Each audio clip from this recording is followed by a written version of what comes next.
الرضا عن أبي بكر وعن عمر ثم الرضا عن أبي بكر وعن عمر ثم الرضا عن أبي بكر وعن عمر وعن علي وعن عثمان ذي الكرم مولاي صل وسلم دائما أبدا على حبيبك خير الخلق كلهم.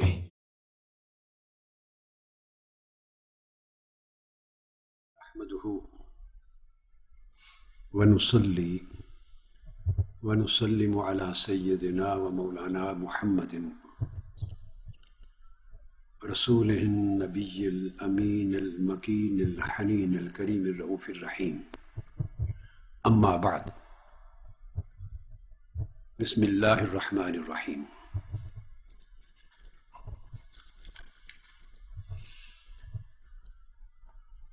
معزز سامعین و ناظرین،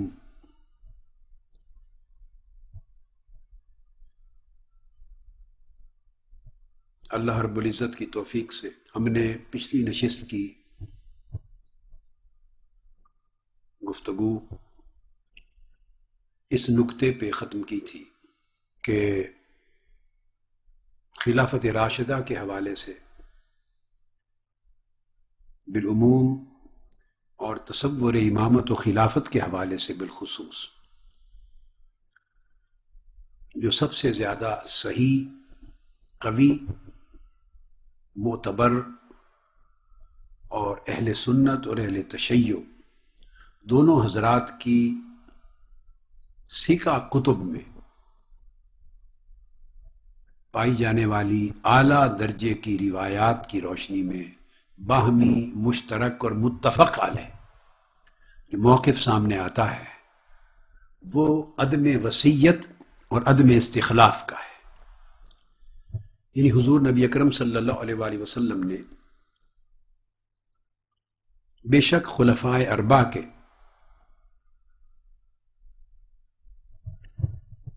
آپ کے مناقب اور ان چاروں کے فضائل اس انداز سے بیان کیے کہ ان سب کے لیے اشارہ خلافت ملتا ہے، اور وہ ہے اشارہ استحقاق خلافت کا،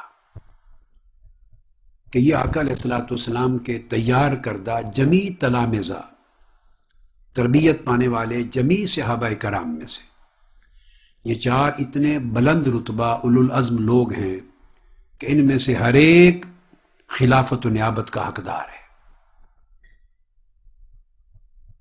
اشارہ ملتا ہے ان کے استحقاق کے خلافت کا، مگر میرے بعد خلیفہ کون ہوگا آقا علیہ الصلوۃ والسلام نے صریحاً کسی ایک کو بھی مقرر نہیں فرمایا. اس کو کہتے ہیں عدم استخلاف. اہل سنت کی کتب حدیث کے حوالے سے اور اہل تشیع کی اصطلاح کے حوالے سے یہ باب بنتا ہے عدم وصیت کا، کہ حضور علیہ الصلوۃ والسلام نے کسی کو خلافت کے باب میں اپنا وصی نہیں بنایا. یہ تعبیرات ہیں، تشریحات ہیں دونوں مکاتب فکر کی، وہ تعویلات ہیں، ان کے استنباطات ہیں، ان کے استخراجات ہیں، ان کے استدلالات ہیں. استدلال ہے، استنباط ہے، اور وہ کبھی نص نہیں بنتا. جو بات آپ مختلف احادیث سے یا مختلف آیات قرآنی سے تعویلاً ثابت کرتے ہیں، استنباطاً ثابت کرتے ہیں، استدلال سے ثابت کرتے ہیں، تشریحی سے ثابت کرتے ہیں، وہ عین قطعی نص نہیں ہوتی. اب جب ہم نصوص کی طرف جاتے ہیں کہ حکم منصوص کیا ہے، تو حکم منصوص واضح طور پہ عدم وصیت اور عدم استخلاف کا ہے. اور میں نے عرض کیا یہ ایک نکتہ ایسا ہے جو میری عمر بھر کی جد و جہد مطالعہ میں، تحقیق میں نے جو کتب کا مطالعہ کیا ہے، یہ نکتہ مجھے ہر دو فریق کے مابین ان کی کتب میں، معتبر سکہ کتب میں، دونوں کے ہاں مشترک نظر آیا ہے. لہذا اسی کو قوت حاصل ہے، اسی کو ترجیح حاصل ہے. پہلے میں اہل سنت کی کتب حدیث سے اختصاراً چند احادیث نبوی، صلی اللہ تعالی علیہ وآلہ وسلم پیش کروں گا۔ احادیث بے شمار ہیں اسی ایک مضمون پر، اہل سنت کے ہاں بھی اور اسی طرح روایات اہل تشیع کے ہاں بھی، مگر میں چند ایک اختصاراً چند ایک دونوں طرف سے کوشش کروں گا، چونکہ آگے بے شمار موضوعات باقی ہیں جن کو میں نے لینا ہے۔ تو پہلی بات یہ ذہن نشین فرما لیں، پہلی روایت میں صحیح بخاری سے کوٹ کر رہا ہوں، اور صحیح بخاری کی روایت ہے، اور اس میں راوی سیدنا فاروق اعظم رضی اللہ تعالیٰ عنہ خود ہیں، یعنی سیدنا فاروق اعظم رضی اللہ تعالیٰ عنہ بھی عدم استخلاف آقا علیہ الصلوۃ والسلام کی طرف سے اس کا عقیدہ رکھتے ہیں۔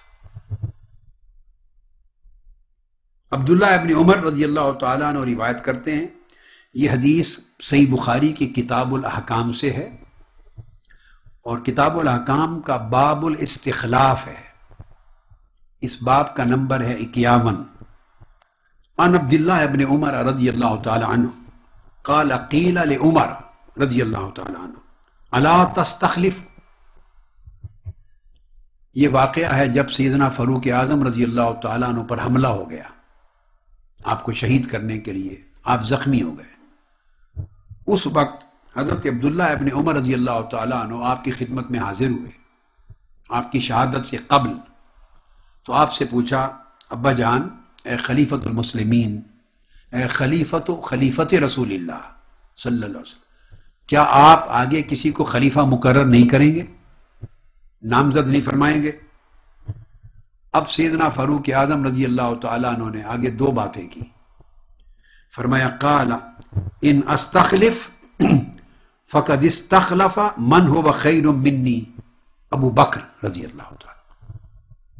فرمایا بیٹے، ایک طریقہ تو یہ ہے کہ میں کسی کو اپنے بعد خلیفہ نامزد کر دوں، اگر کسی اور کو خلیفہ نامزد کروں تو یہ سنت ہے اس شخص کی جو مجھ سے بہتر تھا، اور اس کا نام ابو بکر ہے رضی اللہ تعالیٰ، یعنی ابو بکر صدیق رضی اللہ تعالیٰ عنہ نے مجھے خلیفہ نامزد کیا تھا، تو یہ ان کی سنت ہے۔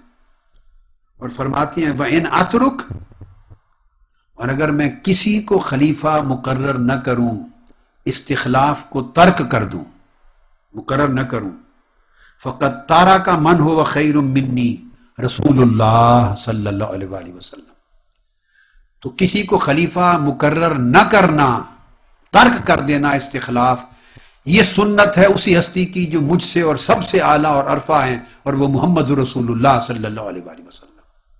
آقا علیہ السلام نے کسی کو خلیفہ مقرر نہیں فرمایا تھا۔ یہ صحیح بخاری کی روایت اور بیان کرنے والے سیدنا فاروق اعظم رضی اللہ تعالیٰ عنہ، تو گویا آپ نے دونوں راستے بتا دیے کہ خلیفہ مقرر کروں تو یہ سنت صدیقی ہوگی، اگر مقرر نہ کروں تو یہ سنت رسول اللہ صلی اللہ علیہ وآلہ وسلم ہوگی۔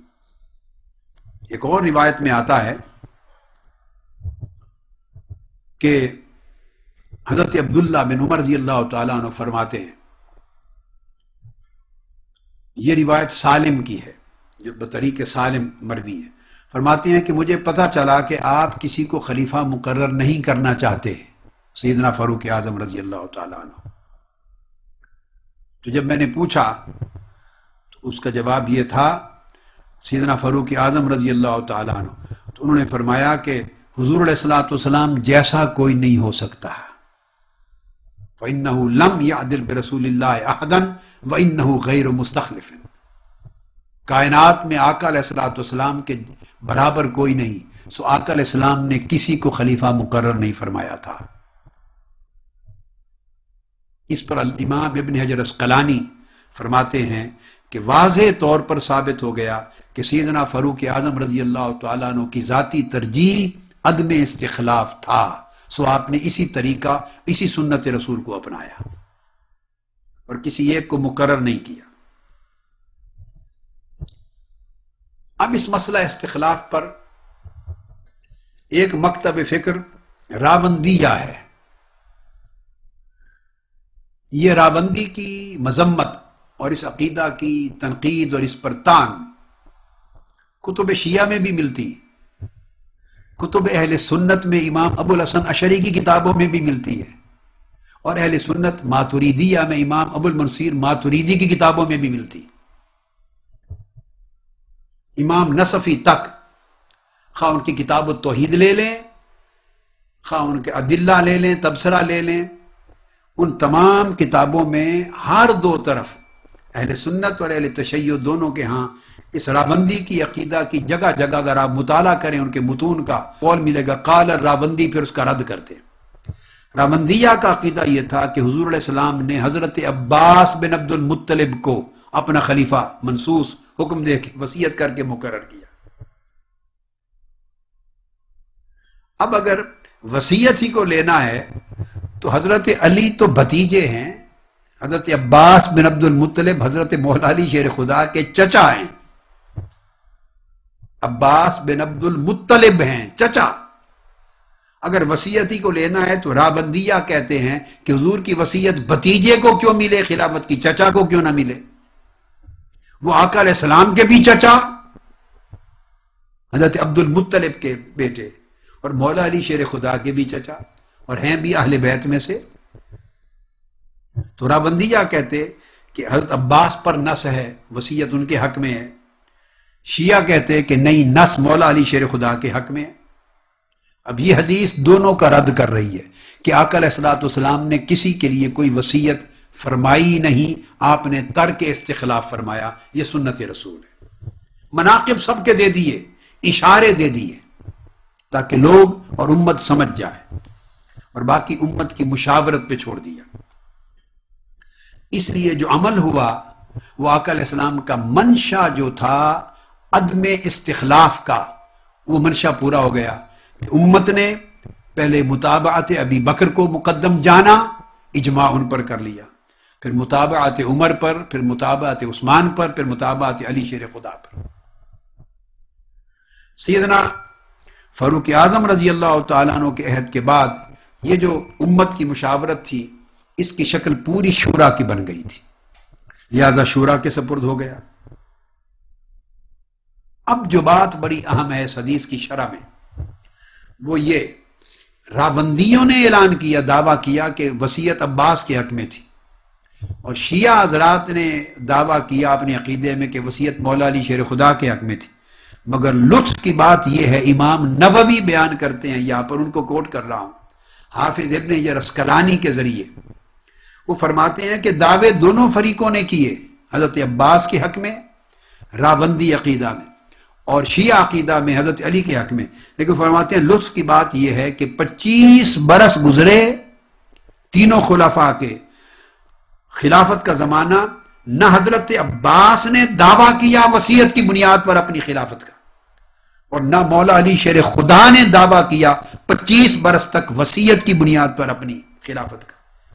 اس لیے وہ کہتے ہیں کہ دونوں دعوے مردود ہیں، چونکہ اگر اس دعوے میں کوئی حقیقت ہوتی تو حضرت عباس کھڑے ہو کر اعلان کرتے وصیت میرے حق میں تھی، یہ مولا علی شیر خدا اعلان کر دیتے کہ وصیت میرے حق میں تھی۔ جب انہوں نے اعلان نہیں کیا وصیت ہمارے حق میں ہے تو وہ زیادہ بہتر جانتے ہیں وصیت کو، یا صدیوں بعد کے آنے والے لوگ بہتر جانتے ہیں کہ وصیت کی تھی یا نہیں کی تھی؟ لہذا انعقاد خلافت پر اجماع رہا امت کا، اور جب شورا بن گئی تو خلافت کا فیصلہ شورا کے ذریعے ہونے لگا۔ یہ صحیح بخاری کی ایک حدیث ہے۔ اب اسی پر اس سے اوپر باب الاستخلاف میں ایک اور حدیث آئی ہے، اس موقع پر صحیح بخاری سے 2 حدیثیں صرف کوٹ کر دیتا ہوں۔ یہ بڑا عجیب مضمون ہے، ہم بعد میں حدیث قرطاس پر بحث کریں گے، وہ جو بحث کی جاتی ہے اور کافی اختلاف جس کے اوپر پیدا ہو گیا ہے اور کیا جاتا ہے کہ آقا علیہ السلام نے فرمایا قرطاس، کوئی قلم دوات کاغذ لاؤ میرے پاس، میں کچھ لکھوانا چاہتا ہوں تاکہ گمراہ نہ ہو۔ اب یہ گمان کیا جاتا ہے کہ وہ روک دیا گیا، آقا علیہ السلام تو دراصل حضرت علی شیر خدا کے حق میں وصیت لکھوانا چاہتے تھے۔ یہ جو بقایا بات ہے جو آقا علیہ السلام کے اپنے ذہن مبارک میں تھی، جس کا آپ نے اظہار نہیں کیا، اب امت کے کچھ لوگ حضور کی زبان میں وہ بات ڈالنا چاہتے ہیں، اپنے عقیدے کے لفظ ادھر منسوب کرنا چاہتے ہیں، جو بات آقا علیہ السلام نے فرمائی نہیں، ارادہ ترک کر دیا، پھر نہیں لکھوایا، کہا چلے جاؤ. اب وہ کیا لکھوانا چاہتے تھے کسی کو کیا خبر، اور وہ کوئی بنائے دلیل نہیں بن سکتی، بلکہ صورت اس کے برعکس ہے. ایک حدیث میں آتی، وہ حوالہ بھی صحیح بخاری کا دیا جاتا ہے. یہاں ایک اور حدیث صحیح بخاری سے دیتا ہوں، اس میں بھی آقا علیہ السلام نے وصیت لکھوانے کا ارادہ کیا اور پھر ترک فرما دیا. یہ حضرت عائشہ صدیقہ رضی اللہ تعالی عنہ راوی، آپ فرماتی ہیں کہ آقا علیہ السلام نے فرمایا لقد ہممت او اردت ان ارسل الی ابی بکر وابنہ فاعہد، میں نے خیال کیا اور میں نے ارادہ کیا کہ میں ابو بکر کو اور اس کے بیٹے کو بلوا بھیجوں اور ان کے حق میں فاعہد، وصیت لکھوا دوں، ابو بکر کے حق میں وصیت لکھوا دوں خلافت کی. یہ صحیح بخاری ہے. ان یقول القائلون او یتمنى المتمنون، میں نے چاہا کہ لکھوا دوں ابو بکر کے حق میں تاکہ بعد ازاں کہنے والے کچھ اور نہ کہیں اور تمنا کرنے والے کسی اور بات کی تمنا نہ کرتے پھریں، میں اس مسئلے کو حل کر دوں. یہ آقا علیہ السلام نے بیان کیا ہے. ثم قلت، پھر میں نے ارادہ ترک کر دیا، پھر میں نے ارادہ ترک کر دیا. ثم قلت یأبی اللہ ویدفع المؤمنون او یدفع اللہ ویأبی المؤمنون، پھر میں نے ارادہ وصیت ترک کر دیا اس خیال سے کہ غلط فیصلے سے امت کو اللہ خود روک لے گا، اور مومن یعنی صحابہ کرام خود بھی غلط فیصلہ نہیں ہونے دیں گے، اور غلط فیصلے کو اللہ نہیں ہونے دے گا، اور صحابہ کرام یعنی میری امت کے مومن خود غلط فیصلے میں رکاوٹ بن جائیں گے. تو میں نے امت پہ چھوڑ دیا اور اللہ کی مشیت پہ چھوڑ دیا. سو سیدنا ابو بکر صدیق رضی اللہ تعالیٰ عنہ کے حق میں وصیت لکھوانے کا ارادہ کیا اور ترک کر دیا، وصیت نہیں لکھوائی اور امت پہ چھوڑ دیا اور اللہ کی مشیت اور اس کی قدرت پہ چھوڑ دیا. یہ دو حدیثیں میں نے صحیح بخاری سے پیش کی کہ سیدنا صدیق اکبر رضی اللہ تعالیٰ عنہ کے حق میں بھی ارادہ کر کے آپ نے پھر وصیت نہیں لکھوائی. اب صحیح مسلم کو لیتے ہیں. صحیح مسلم میں بھی اسی طرح کا مضمون آتا ہے. باب من فضائل ابی بکر الصدیق رضی اللہ تعالیٰ عنہ کا یہ باب ہے. آقا علیہ السلام نے پھر فرمایا، اس میں فرمایا عائشہ رضی اللہ تعالیٰ عنہ کو آقا علیہ السلام نے فرمایا قالت قال لی رسول اللہ صلی اللہ علیہ وآلہ وسلم فی مرضہ ادعی لی ابا بکر و اخاک،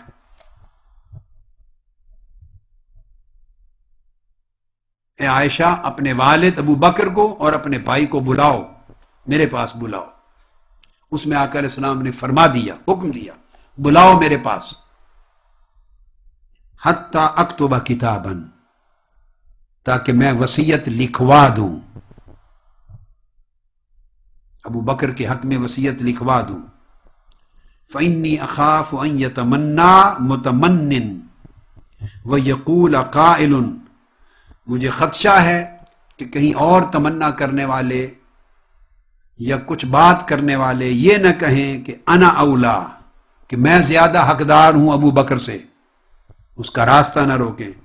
پھر میں نے ارادہ ترک کر دیا. فرماتی ہیں آقا علیہ السلام نے پھر ارادہ حکم دے کر کہ بلاؤ ابو بکر کو اور ان کے بیٹے کو، میں کتاب تحریر لکھوا دوں وصیت کی. پھر اللہ رب العزت کا کوئی امر آقا علیہ السلام کو آیا اور آپ نے ارادہ ترک کر دیا. فرمایا وَيَأْبَى اللَّهُ وَالْمُؤْمِنُونَ إِلَّا أَبَا بَكْرَ، اللہ رب العزت روک دے گا غلط فیصلے سے، مومن بھی متفق نہیں ہوں گے غلط فیصلے پر، اور امت خود بخود ابو بکر پر متفق ہوگی. میں امت کے ذمے چھوڑ دیتا ہوں، خود نہیں لکھواتا. یہ صحیح مسلم کی حدیث.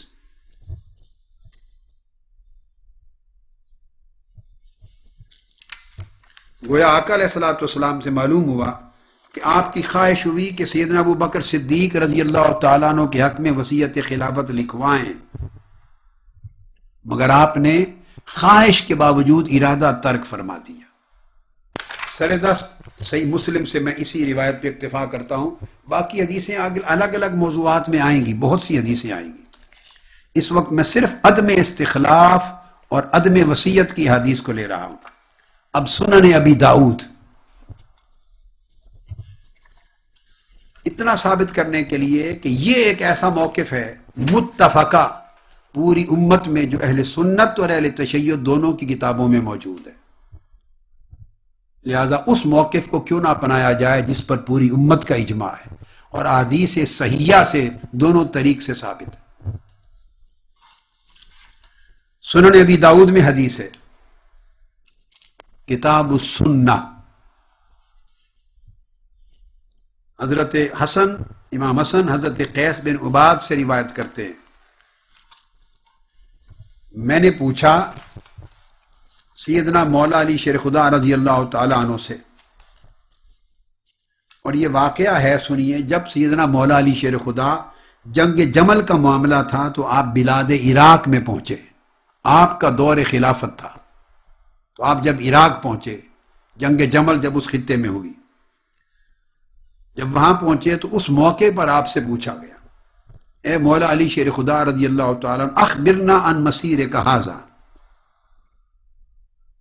یہ جو آپ سفر کر کے اپنی خلافت کی حفاظت کے لیے عراق کی سرزمین تک آئے ہیں، یہ آپ کی خلافت کا مسئلہ، یہ بتائیے، احد عہدہ الیک رسول اللہ صلی اللہ علیہ وآلہ وسلم ام رأی رأیتہ، بتائیے کہ یہ جو خلافت ہے، جس تخت پہ آپ متمکن ہیں، کیا یہ کوئی وعدہ تھا اور وصیت تھی اور امر تھا رسول اللہ صلی اللہ علیہ وسلم کا آپ کے حق میں، یا وعدہ اور وصیت اور امر نہیں تھا بلکہ یہ رائے ہے جیسے صحابہ کرام کی اور آپ کی، کہ جو آپ نے فیصلہ کیا، یہ فیصلہ خلافت کسی حضور کے حکم پر مبنی ہے یا مشاورت اور رائے پر مبنی؟ اس پر مولا علی شیر خدا نے فرمایا، قال ما عہد الی رسول اللہ صلی اللہ علیہ وسلم بشیء ولکنہ رأی رأیت، آقا علیہ الصلوۃ والسلام نے اس باب میں قطعی طور پر مجھے کوئی وصیت نہیں فرمائی، کوئی امر نہیں فرمایا۔ یہ تمام چیزیں امور خلافت سے متعلق ہماری رائے پر مبنی ہیں، امت کی رائے پر مبنی۔ ایک صریح واضح حکم سیدنا مولا علی شیر خدا رضی اللہ تعالیٰ عنہ نے خود امر خلافت کی وضاحت کرتے ہوئے ارشاد فرما دی۔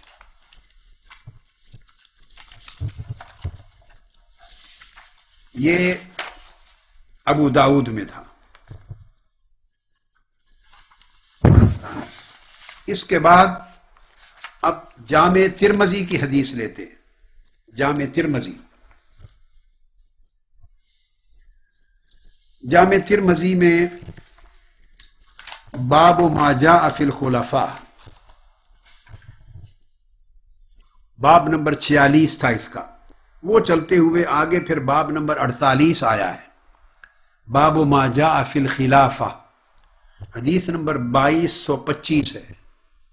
امام ترمذی اپنی سند کے ساتھ روایت فرماتے ہیں حضرت سالم بن عبداللہ بن عمر سے، اور وہ حضرت عبداللہ بن عمر سے، وہی حدیث، قال قیل لعمر بن الخطاب رضی اللہ تعالی عنہ لو استخلفت، سیدنا فاروق اعظم رضی اللہ تعالی عنہ سے عرض کیا گیا کہ اچھا ہوتا اگر آپ اپنا خلیفہ مقرر کر دیتے، نامزد کر دیتے۔ قال ان استخلف فقد استخلف ابو بکر، ہاں فرمایا میرے سامنے دو راستے ہیں، اگر میں خلیفہ مقرر کروں اپنا تو یہ راستہ بھی ہے چونکہ ابو بکر نے اپنا خلیفہ نامزد کیا تھا، وَإِن لَمْ أَسْتَخْلِفْ، اور اگر میں قطعی طور پہ کسی کو خلیفہ مقرر اور نامزد نہ کروں، چھوڑ دوں استخلاف، لم یستخلف رسول اللہ صلی اللہ علیہ وسلم، تو یہ وہ سنت اور طریقہ ہے جو رسول اللہ صلی اللہ علیہ وسلم نے اپنایا تھا۔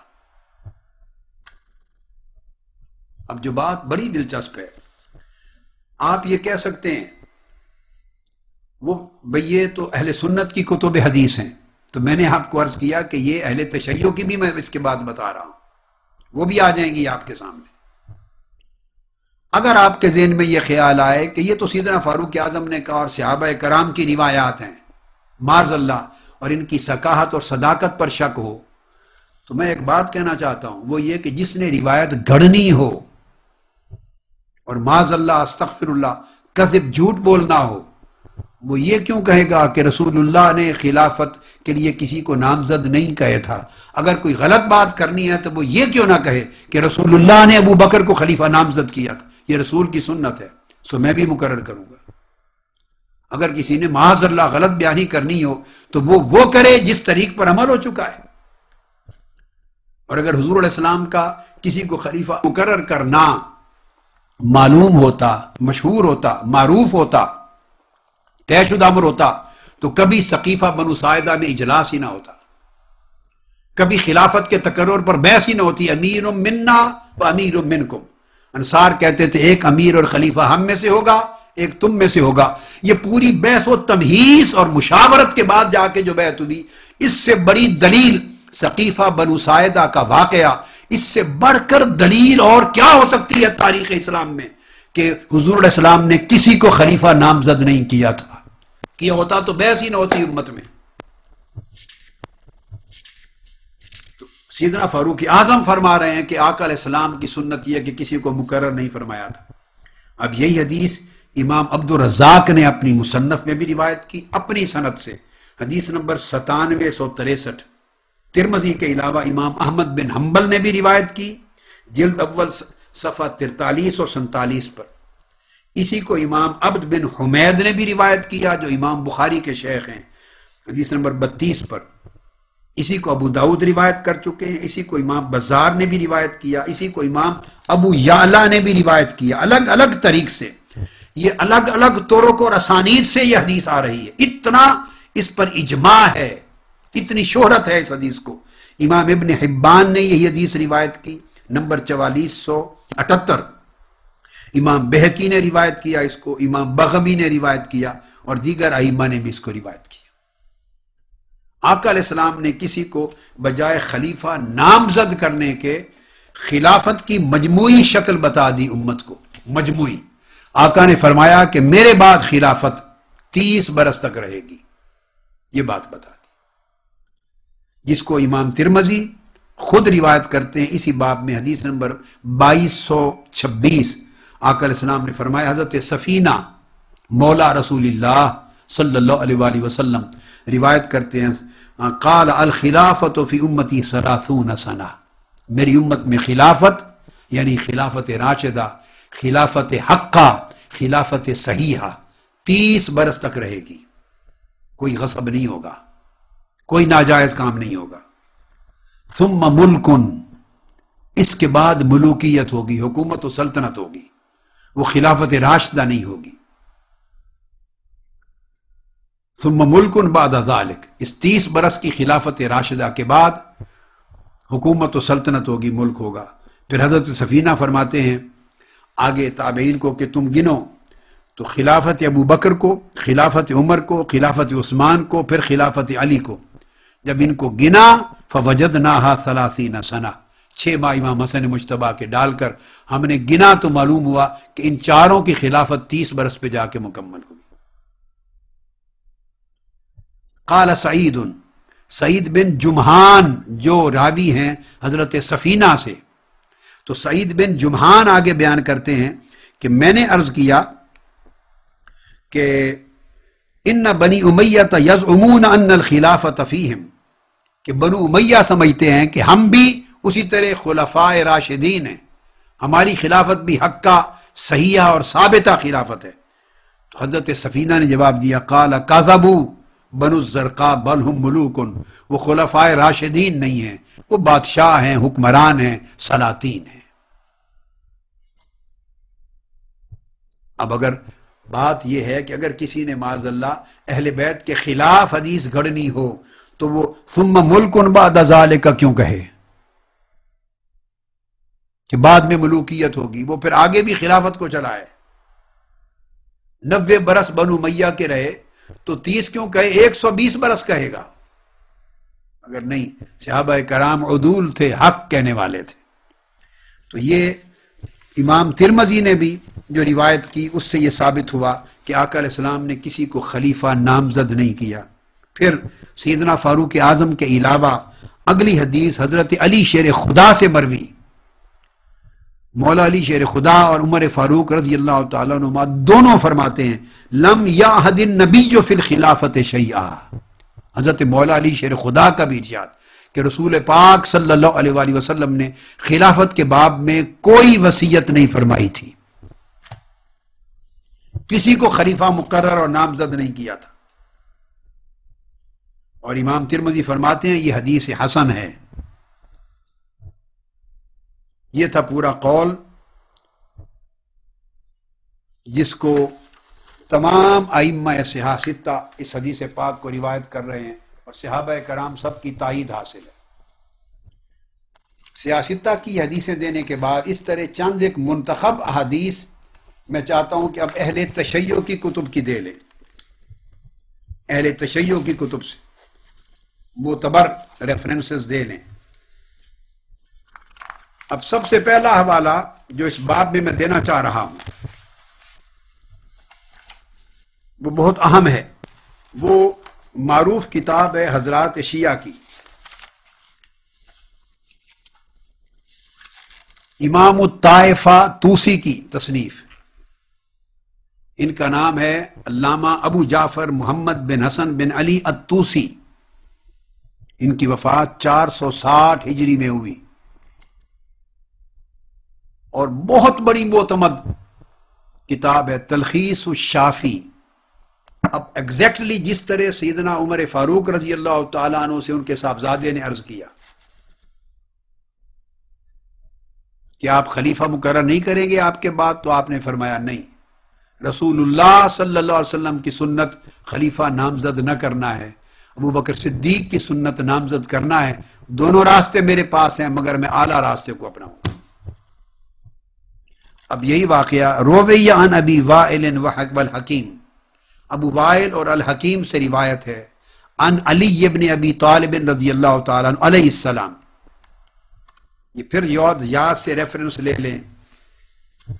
میں نے بہت سے لوگوں کو سنا ہے بس وہ بیٹھ کر ٹی وی پہ باتیں کرتے چلے جاتے ہیں، صرف باتیں کرتے چلے جاتے ہیں، کوئی حوالہ نہیں بتاتے کتاب کا، کسی مصنف کا، کسی کتاب کی شکل بیان نہیں کرتے، کوئی جلد، کوئی صفحہ، کوئی روایت، کوئی سند. بس ایسے قصہ کہانیوں کی طرح مکذوبات بیان کرتے چلے جاتے ہیں. جو بات کی جائے سند سے کی جائے، حوالے سے کی جائے، تحقیق سے کی جائے مکمل، تاکہ سننے والے کو پتا ہو کہ کہنے والا جو کچھ کہہ رہا ہے کہاں سے کہہ رہا ہے. گپ شپ ہے، من گھڑت ہے، اپنی کتابوں کی موضوعات باتیں ہیں، یہ اس کی کوئی سند اور صداقت اور صحت ہے. اس لیے پھر سن لیجئے امام الطائفہ ابو جعفر محمد بن حسن الطوسی تلخیص الشافی، اس میں وہ بیان کرتے ہیں کہ سیدنا مولا علی المرتضیٰ یہ بھی اسی وقت جب آپ پر ضرب ہو گئی شہید ہونے والے تھے. اس وقت آپ سے پوچھا گیا انہ قیل لہ الا توسی، اے امام علی مقام سیدنا علی المرتضیٰ کیا آپ وصیت نہیں فرمائیں گے کہ آپ کے بعد امام اور خلیفہ کون ہوگا؟ اس کا جواب سنیے. مولا علی المرتضیٰ نے فرمایا قال ما اوصى رسول اللہ صلی اللہ علیہ وآلہ وسلم، نہیں رسول اللہ صلی اللہ علیہ وسلم نے کسی کے حق میں خلافت کی وصیت نہیں فرمائی تھی. یہ عقیدہ ہے مولا علی شیر خدا کا. رسول اللہ صلی اللہ علیہ وسلم نے کسی کو اپنا وصی مقرر نہیں کیا تھا. آقا علیہ السلام نے کسی کی امامت و خلافت کے لیے وصیت نہیں فرمائی تھی. فاوصی، تو جب حضور علیہ السلام نے کسی کے حق میں وصیت نہیں فرمائی تو میں کیسے کر سکتا ہوں؟ یہ فرما کر مولا علی شیر خدا نے فرمایا ولیکن قال ان اراد اللہ خیرا فیجمعہم علی خیرہم بعد نبیہم، اگر اللہ رب العزت نے خیر کا ارادہ کیا اس امت کے حق میں، خیر کا ارادہ فرمایا، تو وہ اللہ تبارک و تعالی جمع کر دے گا، جیسے اس نے نبی کے بعد جو سب سے بہتر تھا اس کے حق میں امت کو جمع کر دیا، اس طرح میرے بعد بھی جو امت میں سب سے بہتر ہوگا اللہ تعالیٰ امت کو اس کے حق میں جمع کر دے گا.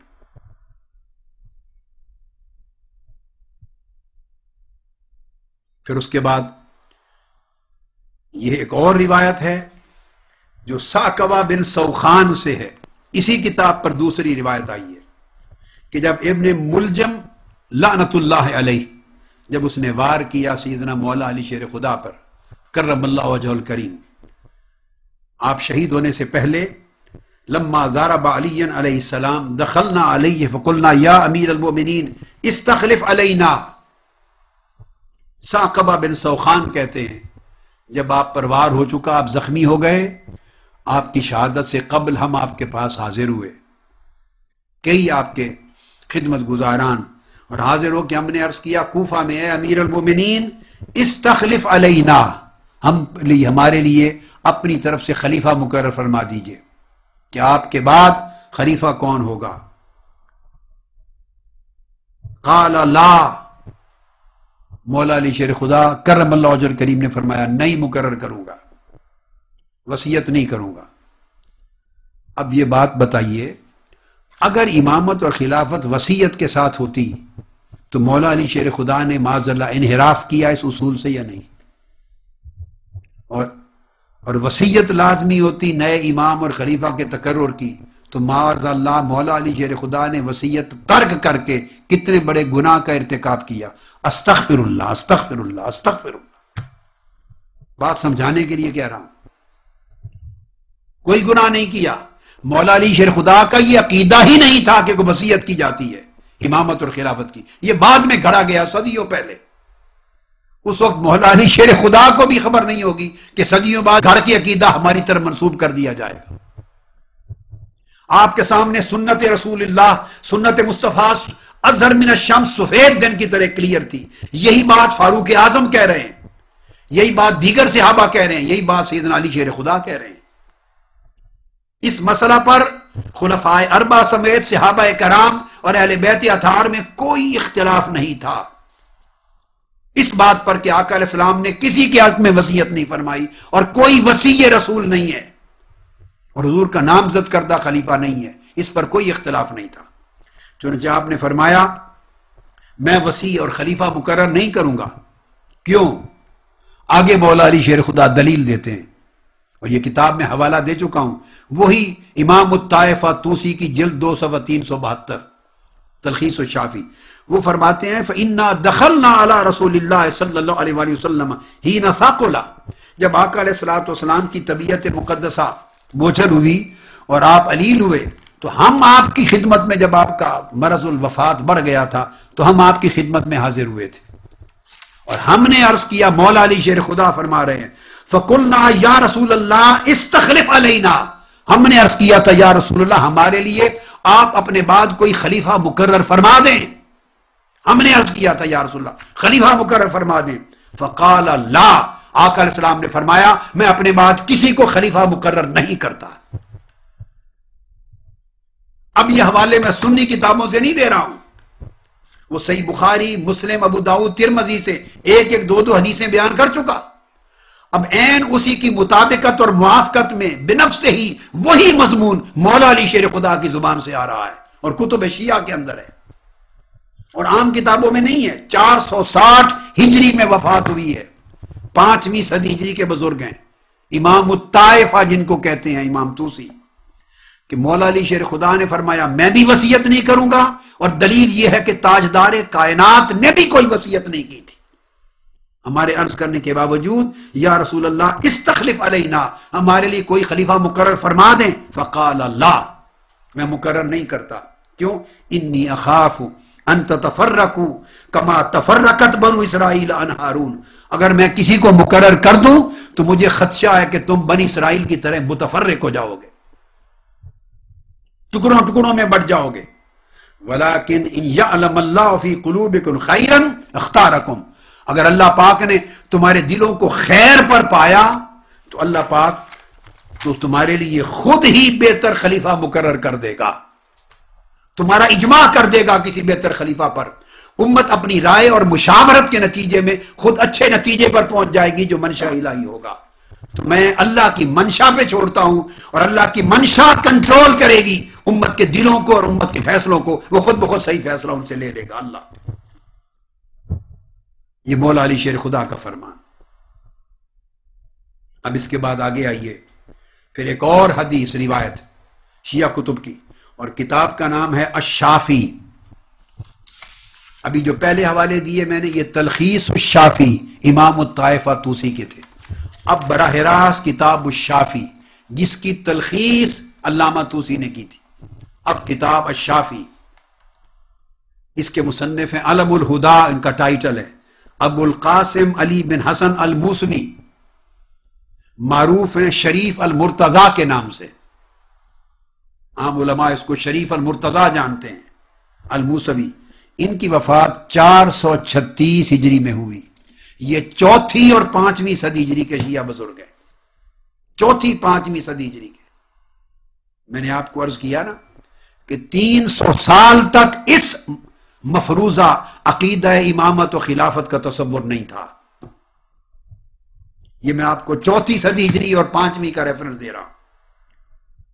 شافی صفحہ 171 پہ مروی روایت ہے، عن امیر المومنین سیدنا علی علیہ السلام، مولا علی شیر خدا سے مروی، لما قیل لہ الا توسی، ان سے کہا گیا کیا آپ اپنی وصیت نہیں کرتے؟ جس پر مولا علی شیر خدا کرم اللہ وجہ الکریم نے فرمایا، فقال ما اوصى رسول اللہ فاوصی، آپ نے فرمایا جب رسول اللہ صلی اللہ علیہ وآلہ وسلم نے کسی کو اپنا وصی نہیں بنایا، کسی کے حق میں وصیت نہیں کی، کسی کو اپنا خلیفہ مقرر نہیں کیا اپنے بعد، تو میں کیسے وصیت کروں؟ یہ مولا علی شیر خدا کا جواب تھا۔ فرمایا ولیکن اذا اراد اللہ بالناس خیرا استجمعهم علی خیر کما جمعهم بعد نبیہم علی خیر۔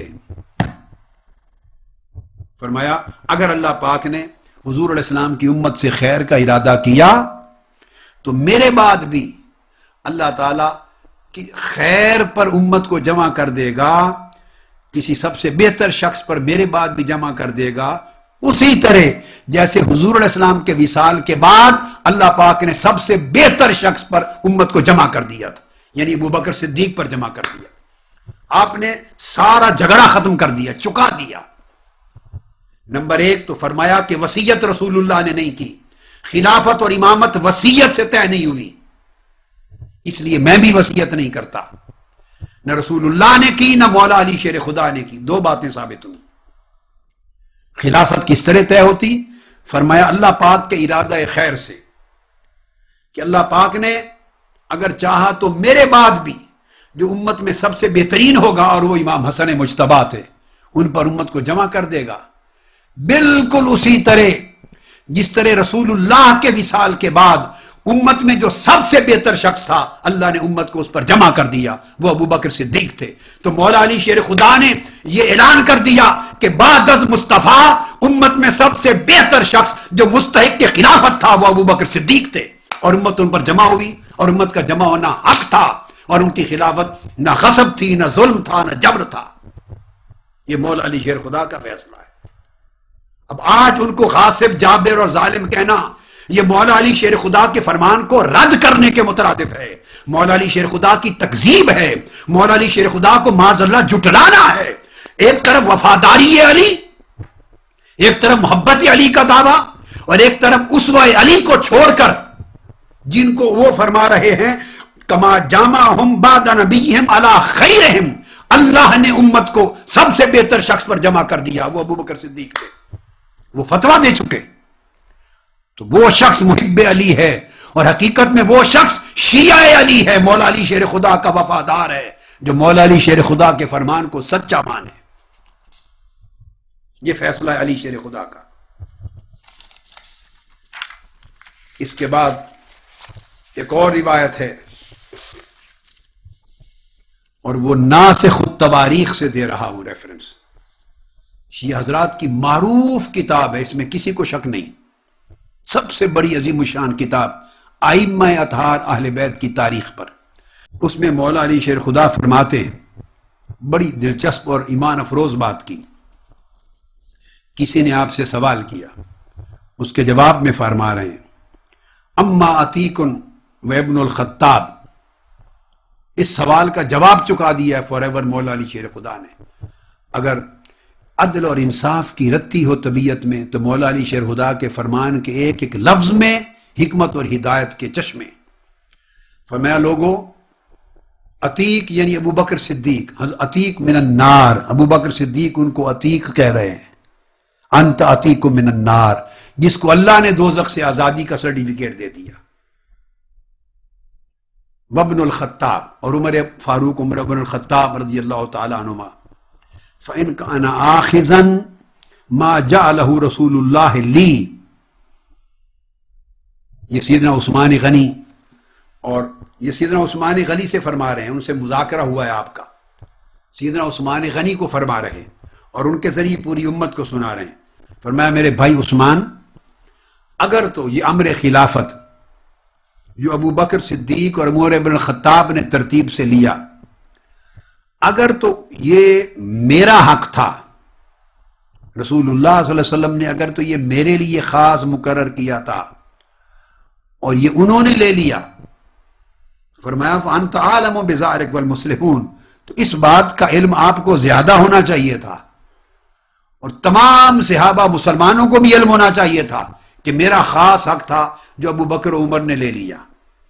یہ اس طریقے سے نفی فرما رہے ہیں کہ اگر میرا حق آقا علیہ السلام نے مقرر کیا ہوتا اور انہوں نے لے لیا ہوتا تو اس کا علم آپ کو بھی اور سارے صحابہ کو ہونا چاہیے تھا. جبکہ ایسا نہیں ہے، علم نہیں یہ بات. آوازیں اٹھتی کہ یہ حق تو مقرر تھا. اور پھر فرمایا ومالی ولہذا الامر، فرمایا اب کہ مجھے اس خلافت اور حکومت سے کوئی واسطہ نہیں ہے، میں اس کا طالب نہیں ہوں، میں اس کا حریص نہیں ہوں. اب یہ کہنا ومالی ولہذا الامر، مجھے اس امر حکومت اور خلافت سے غرض نہیں، کیسے ممکن ہے؟ اگر مولا علی شیر خدا کو رسول اللہ صلی اللہ علیہ وسلم وصی بنا چکے ہوں اور وہ امام منصوص من جانب اللہ ہو چکا ہو، تو کیا کوئی نبی کہہ سکتا ہے امر نبوت کے لیے کہ میرا اس نبوت سے کوئی واسطہ نہیں؟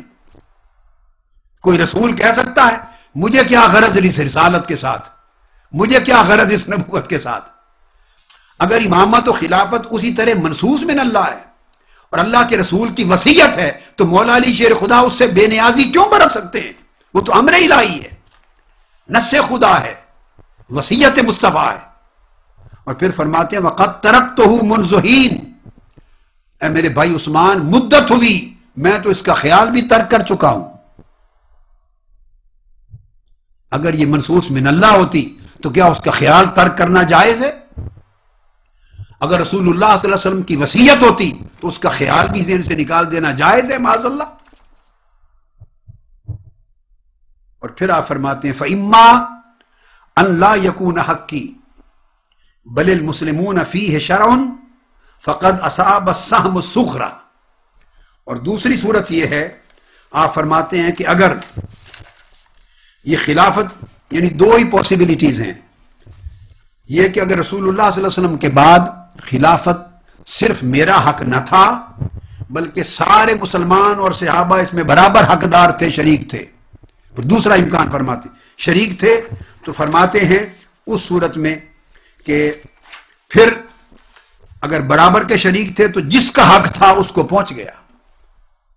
اگر یہ تمام صحابہ کا حق تھا خلافت اور صرف میرے لیے خاص نہیں کیا گیا تھا تو جس کا حق تھا اس کو پہنچ گیا. اور اگر یہ میرا حق تھا وَإِمَّا أَن يَكُونَ حَقِّي دُونَهُمْ، اور اگر کوئی یہ سمجھے کہ یہ صرف میرا حق تھا ان کا نہیں تھا پھر بھی کوئی اصرار کرے فَقَدْ تَرَكْتُ لَهُمْ تِبْتُ نَفْسًا وَنَفَدْتُ يَدِي عَنْهُ اسْتِصْلَاحًا، اگر کوئی پھر بھی اصرار کرے کہ نہیں میرا حق تھا تو سن لو میں نے ان خلفاء راشدین کے لیے رضا اور رغبت کے ساتھ چھوڑ دی، ترک کر دیا، اور بطیب خاطر اپنا حق ان کو بخش دیا اور صلح و صفائی کے ساتھ میں ان کے حق میں دستبردار ہو گیا.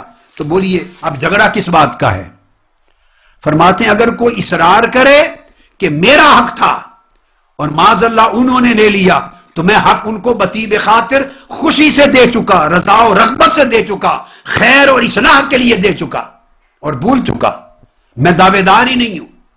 اور اگر میرا حق نہیں تھا، تھا ہی تمام صحابہ کا مشترک، جس کا تھا صحابہ نے اس کے حق میں فیصلہ کر دیا.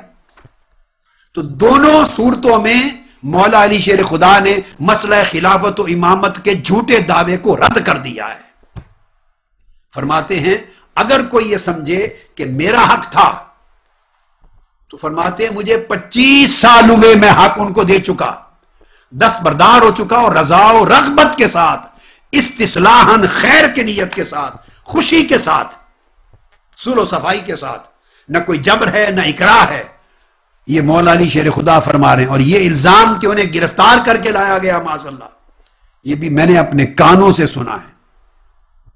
ٹی وی پر بیٹھ کے ایسے لوگ امت میں فساد کی آگ لگانے والے بیٹھے کہہ رہے ہیں میں نے سنا، میرے تن بدن کو اندازہ کریں، ایک عجیب کیفیت ہو گئی۔ یہ تہمت کہ انہیں گرفتار کر کے لایا گیا، بھئی اہل سنت کی تو کسی کتاب میں درج نہیں ہے، تو اگر یہ شیعہ حضرات نے اپنی کتابوں میں گھر رکھا ہے تو اٹھا کے لے جائیں ایسی روایت کو جہنم میں۔ کون ہے کسی مائی کا لال جو مولا علی شیر خدا کو گرفتار کر کے لے جا سکے؟ تم نے مولا علی شیر خدا کو اتنا بزدل سمجھا ہے؟ حسن و حسین کے بابا کو اتنا کمزور سمجھا ہے؟ بنو ہاشم کو اتنا کمزور لاچار سمجھا ہے کہ مولا علی شیر خدا کو گرفتار کر کے جبر کر کے کوئی لے جائے اور وہ خلافت کے فیصلے کرواتے پھرے ان سے؟ پھر وہ نہ مولا علی رہا، نہ شیر خدا رہا، نہ علی مرتضی رہا۔ استغفر اللہ العظیم۔ لاکھ لوگ ایک طرف ہوں، تنہا مولا علی مرتضی ان سے طاقتور ہے۔ ہزارہ لوگ ایک طرف ہوں، اور اگر یہ ذوالفقار حیدری کے حامل علی شیر خدا میدان میں آ جائیں پرخشیں اڑا دیں، کسی کی جرات نہیں کہ کوئی ان کے ہاتھ ڈال سکے، گرفتار کرنے تو دور کی بات۔ اس طرح کے جھوٹے افسانے امت کو، نوجوانوں کو گمراہ کرنے کے لیے، یہ مولا علی شیر خدا فرما رہے ہیں میں حق ان کو بخش چکا، رضا و رغبت سے دے چکا، خوشی سے دے چکا، صلح صفائی سے دستبردار ہو گیا۔ اگر یہ میرا حق تھا، اگر کا جواب دے رہے ہیں، اور اگر یہ میرا تھا ہی نہیں، سب صحابہ کا امت کا مشترک تھا، تو امت اپنا فیصلہ کر کے جس کو دینا تھا حق دے چکی، میرا کلیم ہی نہیں۔ تو آپ نے دیکھا مولا علی شیر خدا نے یہاں بھی وصیت کا انکار کر دیا ہے، ورنہ کیٹیگوریکلی کہتے نا کہ وہ تو وصیت تھی میرے حق میں، منصوص تھی میری امامت و خلافت، حضور یہ حق مجھے دے چکے تھے، مجھ سے چھینا گیا۔ جب حق چھینا جائے تو اس کو رضا و رغبت کیسی اس کے اوپر جو رسول کا دی ہوئی وصیت چھینی جائے اور اللہ کی نص کو چھینا جائے۔ یہ مولا علی شیر خدا کے فیصلے، اور مولا علی شیر خدا جب کیٹیگوریکلی ان تمام کتب میں فرما چکے کہ رسول اللہ نے وصیت کی نہیں ہے، اسی وجہ سے میں وصیت نہیں کرتا۔ آپ دیکھ لیں، کوئی ایک کتاب اٹھا کے دیکھ لیں، ابھی نہج البلاغہ آئے گی مولا، اور کتابوں میں آئے گی کہ مولا علی شیر خدا نے امام حسن مجتبی کی وصیت نہیں کی۔ اسی بنیاد پر کہ رسول اللہ نے نہیں کی، میں کیوں کروں؟ اور اس کے بعد ایک آخری ریفرنس ایک اور بڑا دلچسپ، اس کے بعد نہج البلاغہ پہ آتا، نہج البلاغہ پر جو تمام دلیلوں کے سب سے بڑی اٹل دلیل۔ اگلی کتاب پھر وہی کتاب الشافی، علم الہدا ابو القاسم علی بن حسن الموسوی شریف المرتضی کی، 436 ہجری میں ڈیتھ ہوئی، اور مطبوعہ نجف اشرف اس کے صفحہ 171 پر ہے، اور روایت کرتے ہیں حضرت عباس رضی اللہ تعالی عنہ انہ خاطب امیر المؤمنین فی مرض النبی صلی اللہ علیہ وآلہ وسلم، کہ حضرت عباس بن عبد المطلب رضی اللہ تعالیٰ عنہ نے سیدنا مولا علی شیر خدا سے کہا۔ یہ بات بڑی دلچسپ ہے، یہ آگے روایتیں دوسری طرف بھی آئیں گی، میں اور اس کے حوالے دوں گا۔ حضرت عباس نے کہا مولا علی شیر خدا سے، جب آقا علیہ السلام علیل تھے، تو عرض کیا کہ اے علی، چلیں ہم جا کے حضور علیہ السلام سے پوچھ لیں ان یسأل عن القائم بالامر بعدہ، یا رسول اللہ آپ کے بعد قائم بالامر کون ہوگا؟ ولی الامر، قائم بالامر، آپ کے بعد آپ کا خلیفہ کون ہوگا، امت کا امام؟ جا کے پوچھ لیں۔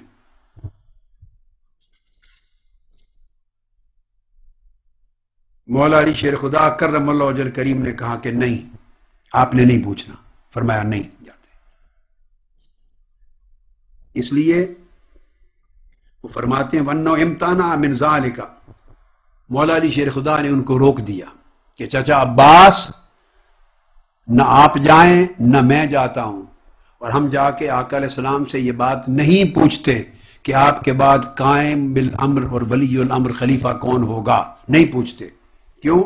اب یہ کتاب الشافی کا حوالہ میں دے رہا ہوں، مطبوعہ نجف اشرف صفحہ 171، فرماتے اس لیے نہیں پوچھنا انہ امتنع من ذلك خوفا ان یصرفہ عن اہل بیتہ فلا یعود الیہم ابدا۔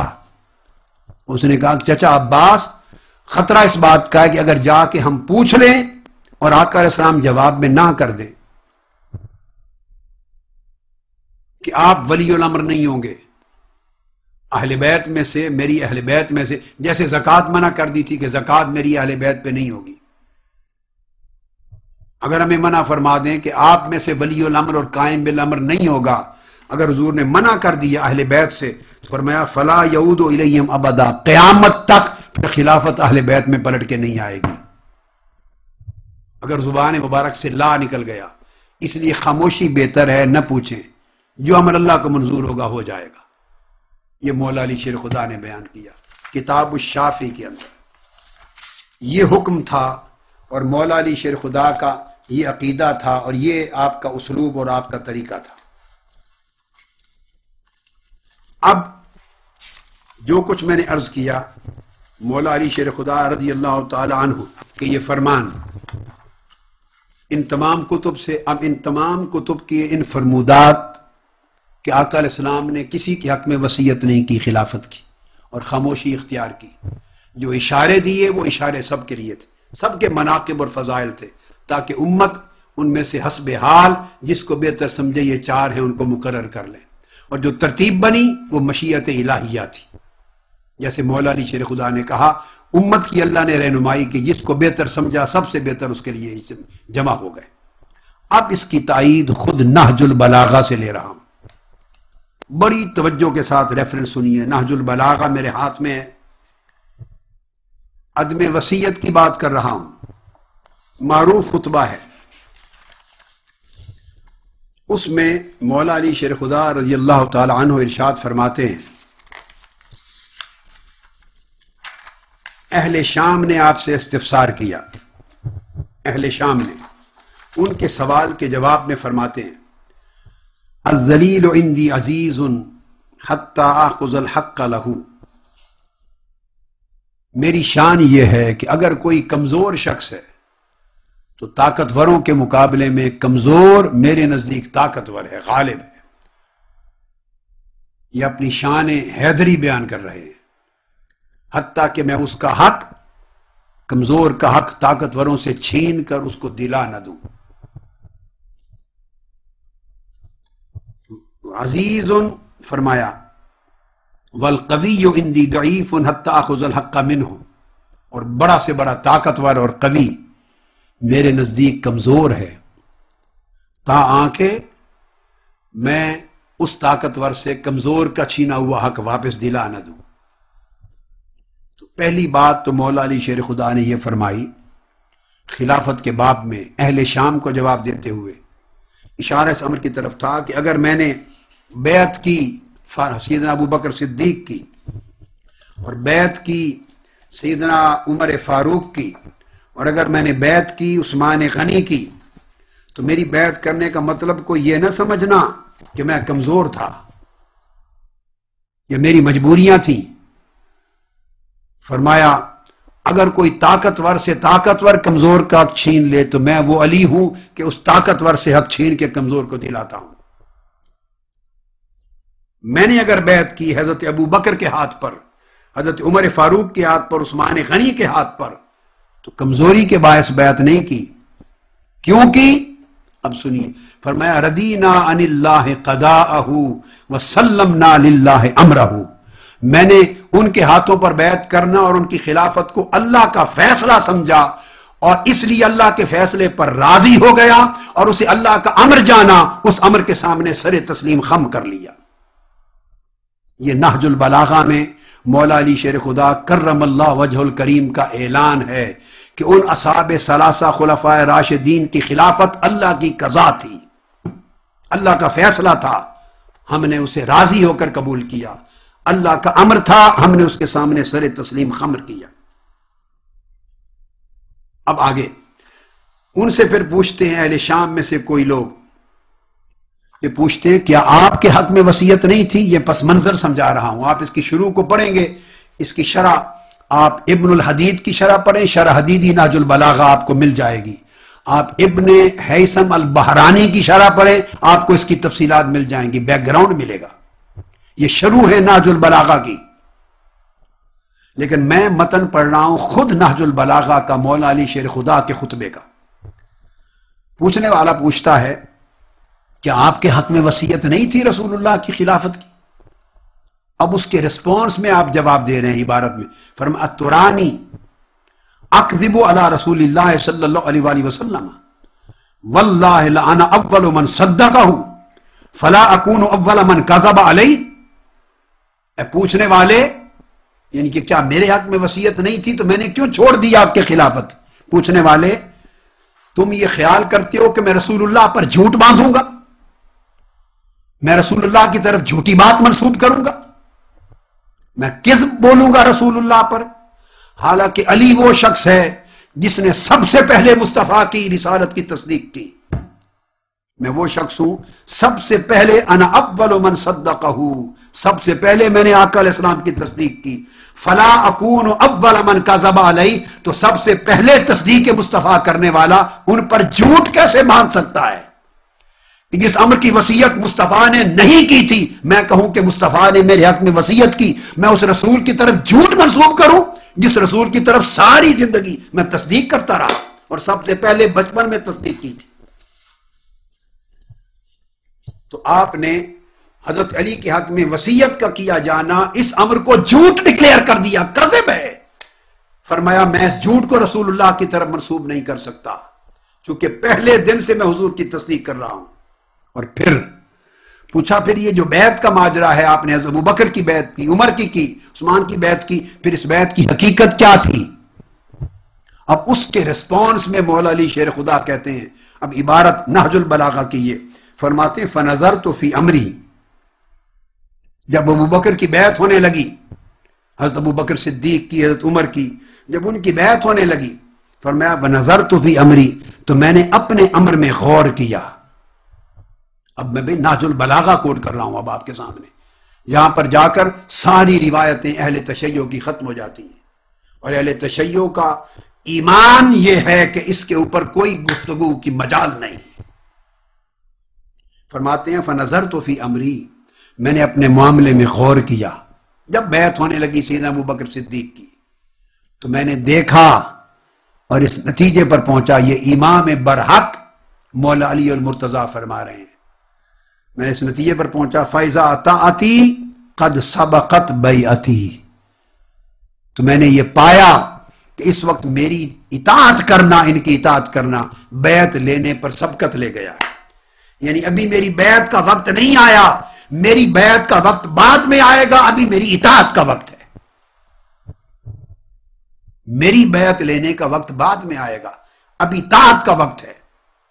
وَإِذَا الْمِيثَاقُ فِي عُنُقِي لِغَيْرِي، اور میں نے یہ حقیقت پا لی کہ اللہ کی طرف سے اس وقت میری گردن میں کسی اور کی بیعت کرنے اور اس کی خلافت کو تسلیم لینے کا وعدہ ڈالا ہوا ہے، میری گردن میں میثاق ہے فی عُنُقِي لِغَيْرِي، میری بیعت اور خلافت کا نہیں، کسی اور کا، اس لیے میں نے اللہ کا امر اور اللہ کی رضا سمجھ کر سر تسلیم خم کیا اور ایمان سمجھ کر بیعت کی اور ان کی خلافت قبول کی۔